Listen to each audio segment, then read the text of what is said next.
I remember perfectly the day I met Javier. It was an autumn afternoon, and I had just gotten out of a complicated relationship. I needed a change, something new, something that would make me feel alive again. That's when I saw him in a downtown cafe, sitting by the window, reading a book I had never heard of before. Curiously, it wasn't an instant attraction. It was more of a curiosity. Who was this man so deeply absorbed in his world? A week later, mutual friends introduced us, and from the beginning, there was a special connection. Javier wasn't like the other guys I had dated. He had a calm way of speaking and a meticulous way of doing things. Where I was chaotic, he was structured. Where I improvised, he planned. And somehow, those differences fit perfectly. It was as if our opposites complemented each other in the best way. The first years were wonderful. We supported each other in every personal project and every step we took together. But even though we were happy, I felt like something was missing, a void that none of our adventures could fill. Then, on our second anniversary, while we were walking in a park, I saw a woman playing with her dog, a beautiful golden retriever with bright eyes. I remember casually mentioning, "I've always wanted to have a dog, one like that." Javier smiled, but didn't say anything at the moment. Weeks later, during a dinner at home, he brought it up casually. "I've been thinking about what you said about the dog. How would you feel about adopting one?" My heart skipped a beat. I didn't think he would say it so soon, but the idea excited me. Adopting a dog would be our first big step together, something we would share and care for as a team. We searched for weeks in shelters until we found Max, a golden retriever puppy, barely 3 months old. His huge eyes and contagious energy instantly won us over. Max was the missing piece in our little family. From the first day, he filled our house with laughter and life. Javier took care of the practical responsibilities, taking him to the vet, organizing his training, while I focused on spoiling him, on endless walks in the park, and giving him all the love. Max quickly became the center of our lives. Every weekend was planned around him. Walks in the woods, playtime in the garden, movie nights with Max on the sofa between us. He was, without a doubt, our furry child, the key piece that united our differences and kept our relationship strong. From the moment we adopted Max, our relationship seemed to strengthen even more. Of course, like any couple, Javier and I had our disagreements. He was methodical, organized to the smallest detail, while I tended to be more flexible and spontaneous. I remember we sometimes argued over small things, how Max should be trained, which route to take during our walks, or even how to organize the weekend. But we always fully trusted each other, and every disagreement was resolved with respect and communication. Javier worked as a civil engineer. His mind was always focused on projects, plans, and calculations. He was very dedicated to his job, which sometimes made him seem distant, but I knew that his focus came from his desire to build a solid future for us. As for me, I worked as a freelance graphic designer, which gave me more flexibility in my schedule. I could spend more time at home, and I enjoyed my moments with Max, who was my faithful companion during the long hours at the computer. Although Javier was busy, he always found time for Max, especially on weekends when he would take him to the park or for training. Our life seemed to be in balance. Little by little, our relationship progressed, and after 3 years together, Javier surprised me with a proposal. It was simple, very much in Javier's style, but full of meaning. He did it one night while we were walking with Max under the stars, in one of our favorite parks. "How would you feel about spending the rest of our lives together?" he asked with that calm tone of his, while holding a ring that seemed to shine as brightly as the stars above us. We got married the following year in an intimate but dreamy wedding. We didn't want a grand, extravagant celebration, just something that reflected our connection and what really mattered, being surrounded by our closest friends and family in a relaxed and love-filled environment. The wedding took place in a garden with only 30 guests, but it was perfect. I remember walking down the aisle, feeling immense peace as I saw Javier waiting for me at the end, with a smile that said it all. Max, of course, was a big part of the ceremony. We even dressed him with a small bow around his neck, and he walked alongside us during the ceremony, like the third member of our family. It was impossible to imagine that day without him.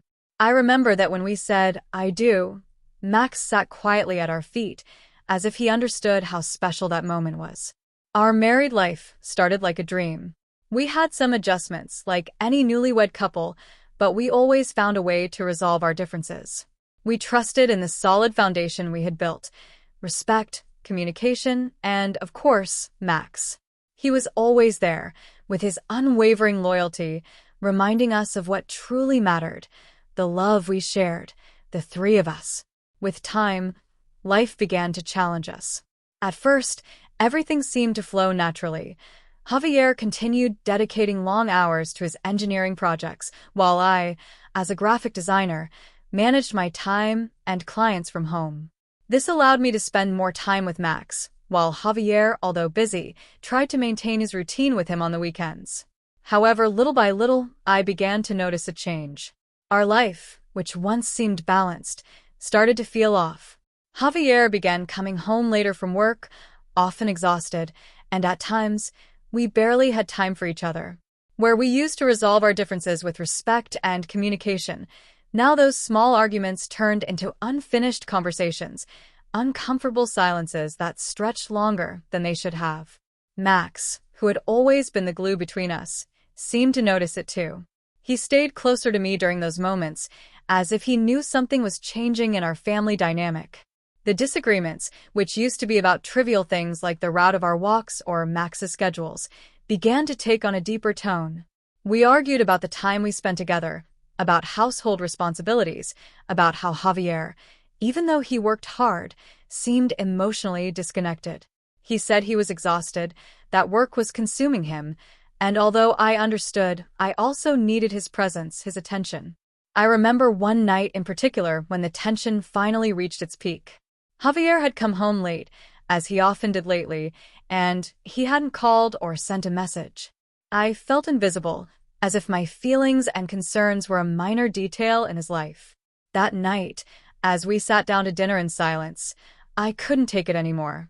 "You can't keep ignoring what's happening, Javier," I said, my voice trembling with frustration. "We're not the same as before, and it seems like you don't even care." He, without lifting his gaze from the plate, responded, "You know I'm doing all this for us, for our future." But what was the point of that future if our present was falling apart? We argued, this time more intensely than usual. Max, who always stayed by our side, began pacing back and forth in the room, as if he were trying to calm the tension in the air. It was the first time I felt there was a real crack between us, a crack that maybe couldn't be repaired. From that moment on, the silences grew longer and the words sharper. We distanced ourselves. Although we continued fulfilling our routines, we were no longer a team. Max was still my faithful companion during the day, but when Javier came home at night, even he seemed more distant. We started sleeping in separate rooms, and the emotional coldness between us became almost tangible. What hurt me the most was that despite everything, I hadn't stopped loving Javier, but the wear and tear of the relationship was consuming us. Both of us were aware that something had broken, but neither of us knew how to fix it. The weekends, which used to be moments of peace and connection, became territories of silence or small arguments. Max, who used to happily leap during our walks, now stayed quiet between us, as if he felt the weight of our differences. It was in the midst of that disconnection that we finally talked about the inevitable. I remember the conversation as if it were yesterday. We were sitting in the living room, Max at our feet as always. There were no shouts or accusations. This time it was different. It was a silent agreement that our relationship, despite all the love we had shared, no longer made sense. We had really tried, but we knew that staying together would only make things worse. Javier was the first to mention it. "I think we need time apart, Clara. Maybe it's for the best for both of us." I knew he was right, but that didn't make it hurt any less. We looked at each other in silence for a long time, while Max lifted his head, as if waiting for a signal that everything would return to how it used to be. But nothing would be the same. Just when I thought the conversation was over, I couldn't help but feel that there was still something left to say. I knew that taking our fight over Max to court would be painful for both of us, and a part of me still wanted to find a solution without having to go to such extremes. I took a deep breath and, in a last attempt, tried to appeal to something deeper, something that maybe Javier hadn't fully considered. Javier, if we had children, do you think you would only see them on weekends? My voice shook a little, but I didn't stop. It's not the same, I know, but if we had kids, would you think it was fair to only see them a few days a week because you're working all day?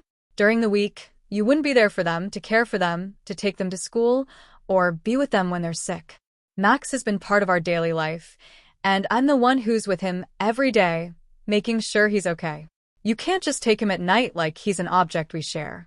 He needs routine, stability, and he knows I'm always here for him. Javier was silent for a long moment. I could see in his eyes a hint of reflection, as if my words had hit him. I knew that mentioning it this way, comparing it to something as significant as the children we never had, might seem extreme. But I couldn't help thinking that it was my last chance to make him understand why I was so insistent on keeping Max during the week. He finally broke the silence, but his voice sounded less sure than before. It's not the same, Clara. It's not fair to compare this to something that didn't happen. But I understand what you're saying. I felt a slight spark of hope upon hearing his words, as if he might reconsider. But before I could say anything more, he continued, "Still, I want to spend time with him beyond just the weekends. Max needs me too, not just you." My heart sank a little. I knew Javier was right in a way, but I couldn't shake the feeling that Max would be better off with me during the week. It seemed like everything was slipping further and further away from a solution. I know, Javier. We both need him. But I don't want this decision to be made in a courtroom. I don't want it to come to that. If only you could understand what I'm trying to say. But his expression hardened again. Clara, if we can't come to an agreement now, we have no other choice. We'll go to court, and the judge will decide. I don't want this to be more painful than it already is. I knew at that moment that words were no longer enough. My last resort had failed, and the reality of our situation weighed on me like a heavy burden. We weren't going to be able to resolve this on our own, no matter how hard we tried. After our last conversation, the reality of what was coming started to sink in. I couldn't believe that we had reached the point of taking our fight over Max to court, like he was just another object in the division of assets. It seemed absurd to me, but I saw no other way out. Despite my attempts to appeal to Javier's reason, his insistence on spending more time with Max didn't fade. We both knew that, deep down, this wasn't just a conflict over the dog. It was the last reflection of what we had been as a couple and what we had lost.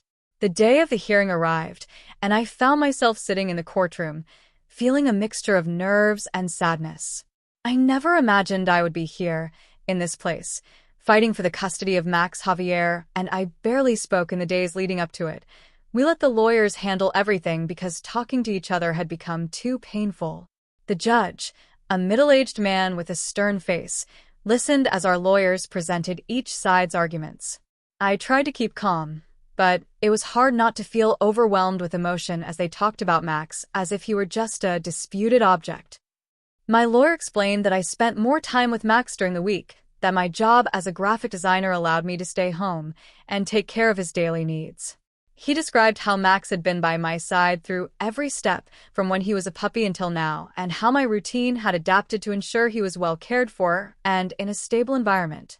I felt a lump in my throat as I heard my life with Max reduced to legal words, as if they couldn't capture the true love and connection we shared. Javier's lawyer, on the other hand, argued that he had been responsible for many of Max's practical needs, the vet visits, the training, and that he also had the right to share a life with him. They even mentioned how, despite being busy during the day, Javier had always made time for Max in the evenings and on weekends. Both arguments had weight, and as the judge listened, I couldn't help but feel like everything was spiraling out of control. It wasn't about who had done what or how many times.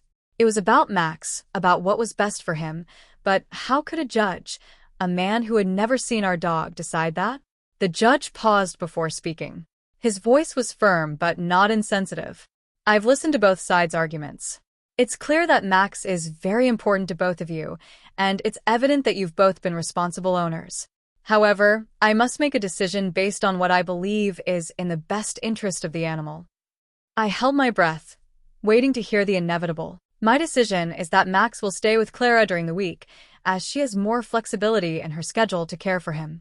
However, Mr. Javier will have the right to visit him and take him on weekends.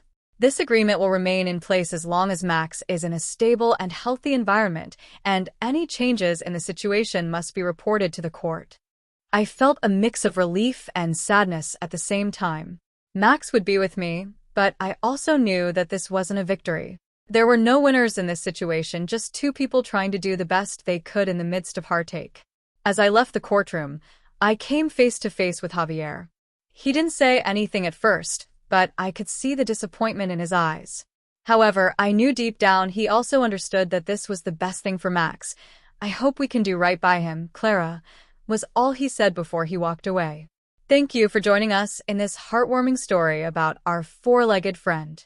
If you enjoyed the video and want to discover more adventures and stories about the animal world, don't forget to subscribe to our channel, Tales of Paws and Claws. Your support helps us continue creating and sharing more stories. Turn on notifications so you never miss a new video. See you in the next story.